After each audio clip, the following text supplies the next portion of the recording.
Hello, मैं doctor Bhatt आज आपको ऑर्गेनिक केमिस्ट्री के रिएक्शन से कन्वर्शन से संबंधित कुछ कॉमन रिएजेंट्स और कन्वर्शंस के बारे में बात करना चाहता हूं। अब आप देखिए, किसी भी कन्वर्शन के लिए हमें जरूरी ये होता है कि किस ग्रुप को किस रिएजेंट के द्वारा किस समूह में बदला जा सकता है। तो ये एक तरह का फॉर्मेट है कि groups converted to by which reagent and into what group. ये हम लोगों को अगर मालूम रहे तो कन्वर्शन रिएक्शंस को सॉल्व करने में, सरल करने में या पता लगाने में आसान हो जाता है। अब आप देखिए, हम पिछले वीडियो में भी हम इसके बारे में कुछ आंशिक रूप से हमने चर्चा किया है, जिसमें हमने ये बताया है कि ऑक्सीडेशन से कुछ ग्रुप, कौन सा ग्रुप किस ग्रुप में चेंज हो जाएगा और रिडक्शन के लिए कौन सा रिएजेंट होगा। एक्वस, अगर हैलाइड हटाना है, OH बनाना है तो एक्वस को OH लेना है। और इस तरह से हमने विभिन्न अभिक्रियाओं के बारे में संबंधित ग्रुप्स को कन्वर्ट करने के लिए हमने ये पिछले वीडियो में भी पढ़ा है और इसको सीख लिया है। पुनः मैं इसको प्रस्तुत कर रहा हूं।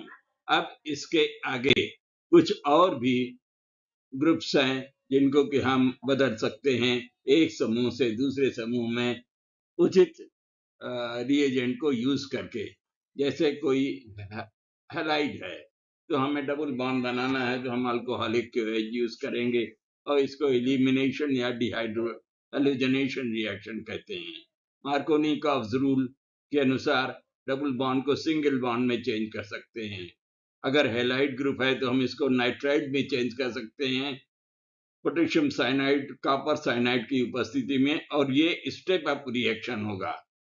बहुत महत्वपूर्ण है क्योंकि एक कार्बन ग्रुप इसमें जुड़ जाएगा साइनाइड का, और इसी तरह से आइसोसाइनाइड के लिए हम सिल्वर साइनाइड यूज करेंगे। सिल्वर नाइट्राइड यूज करें तो NO2 ग्रुप बन जाएगा। और अगर अल्कोहलिक ग्रुप को अल्डिहाइडिक ग्रुप में कन्वर्ट करना है तो हाइड्रोजन हटाकर डिहाइड्रोजनेशन के द्वारा कॉपर 300 डिग्री सेल्सियस पर अगर हम अल्कोहलिक वेपर्स को पास करें तो हमें अल्डिहाइड प्राप्त हो जाएगा। तो अगर हमें इन बातों का पता रहे तो हमें कन्वर्शंस के क्वेश्चंस को सॉल्व करना इजी हो जाता है। अब देखिए, यहाँ पर भी है कार्बोक्सिलिक ग्रुप, एसिटाइल ग्रुप या ये हैलाइड ग्रुप। इसको अगर हमें CONH2 या एमीन में चेंज करना है तो एमोनिया के साथ वेपर्स को गर्म करें तो ये सब परिवर्तित हो जाएगा। इसी तरह से रोजेनमंड्स रिएक्शन तो अच्छा समझा हुआ रिएक्शन है, जो कि हाइड्रोजनेशन रिएक्शन है।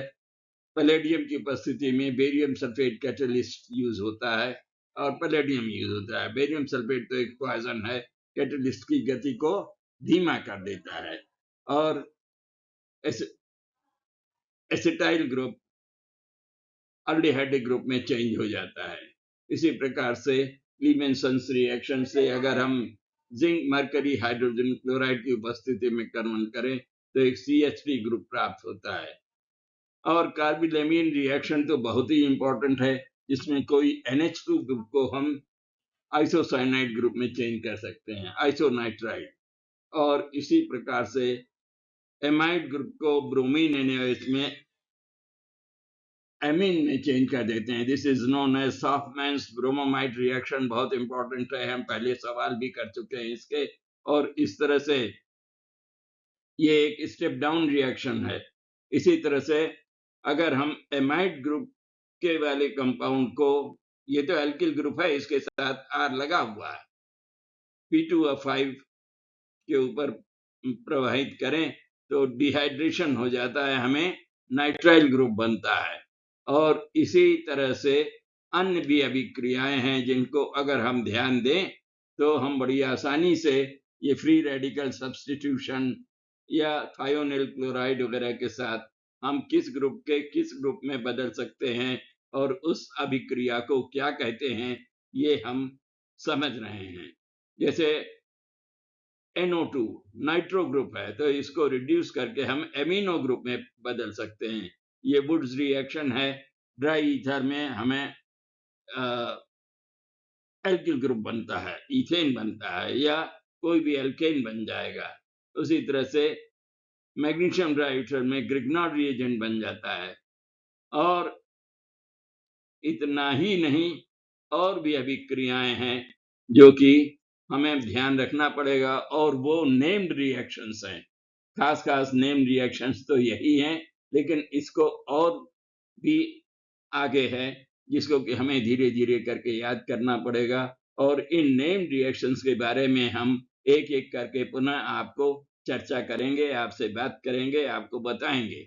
लेकिन this is not the end about the named reaction. यह रासायनिक अभिक्रियाओं को खाली इतना पढ़ लेने से पूरा नहीं होगा। इसका अध्ययन तो निरंतर प्रयास करना पड़ेगा,